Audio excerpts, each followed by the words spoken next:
Kenaikan pajak sudah di depan mata. Walaupun katanya harga kebutuhan pokok tidak terimbas pajak, tapi sebagai mama kita tetap was-was dengan efek domino dari kenaikan harga barang lainnya. Apa yang harus dilakukan agar anggaran rumah tangga tetap stabil? Selamat datang di Emak Punya Cerita. Ayo siapkan kopinya dulu, jangan lupa untuk like, share, dan subscribe. Prioritaskan pengeluaran pada hal-hal pokok. Kebutuhan dasar seperti makanan, pendidikan, dan kesehatan. Hindari membeli barang yang tidak mendesak, apalagi barang-barang mewah yang kurang bermanfaat. Pastikan tetap memiliki tabungan, usahakan jumlahnya 10% dari pendapatan bersih. Jika bisa lebih dari itu, lebih baik lagi. Buatlah daftar belanja. Dengan membuat daftar belanja akan fokus hanya membeli barang sesuai kebutuhan dan menghindari belanja berlebihan. Jika perlu, bandingkan harga setiap toko online maupun offline untuk mendapatkan harga yang paling murah. Manfaatkan promo dan diskon untuk menghemat dana belanja. Minimarket atau supermarket biasanya menawarkan promo atau diskon untuk menarik pembeli. Termasuk toko online yang menawarkan voucher atau cashback.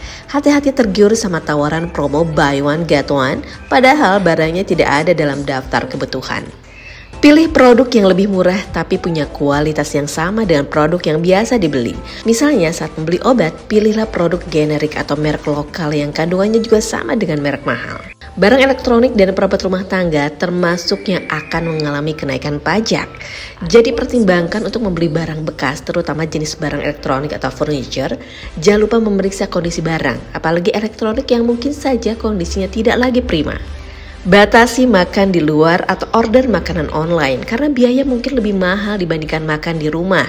Memang butuh ekstra usaha untuk masak di rumah, apalagi untuk Anda yang punya kesibukan.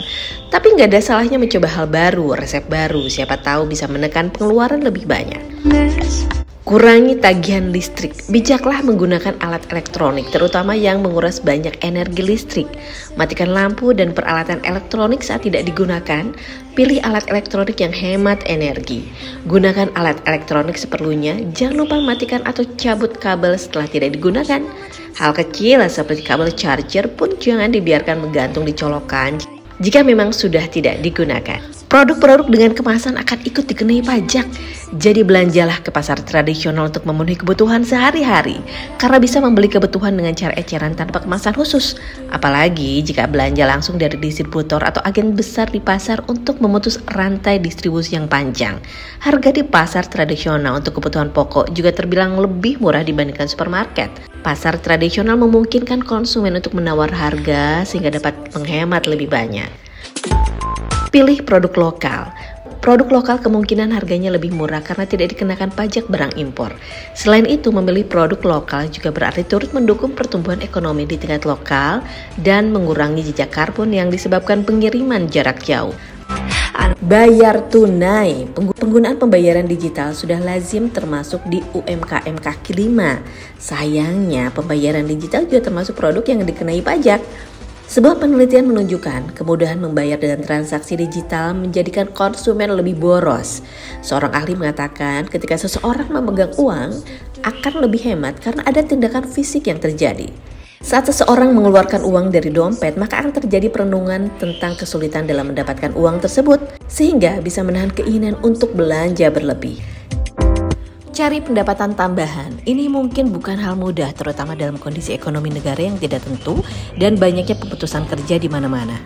Namun tidak ada salahnya memulai pekerjaan sampingan, bisa dengan memulai usaha berjualan online atau mencari pekerjaan freelance. Semoga langkah ini dapat mengimbangi kenaikan biaya hidup. Bayar tagihan tepat waktu. Konsistenlah dalam membayar tagihan karena akan ada biaya keterlambatan atau mengurangi skor kredit. Bisa dengan mengotomatiskan penagihan di setiap tanggal tertentu untuk menghindari denda keterlambatan. Sebaiknya tidak sering tarik uang dari ATM atau top up uang digital untuk menghindari uang administrasi. Namun lebih baik lagi tidak memiliki cicilan dan hutang sehingga anggaran hanya fokus pada kebutuhan pokok. Kurangi kesenangan kecil. Seperti nongkrong di coffee shop mahal, Anda bisa beralih ke warung-warung kopi UMKM yang harganya lebih murah. Ya, lebih baik lagi membuat kopi sendiri di rumah. Terakhir, belajarlah manajemen keuangan. Bagaimana membuat anggaran dan mengelola keuangan dengan lebih baik. Matangnya rencana keuangan rumah tangga dapat membantu menghadapi tekanan ekonomi akibat kenaikan pajak. Tapi semoga saja kekhawatiran-kekhawatiran di tahun yang akan datang tidak terjadi ya. Dan tujuan-tujuan Anda pun di tahun depan akan tercapai.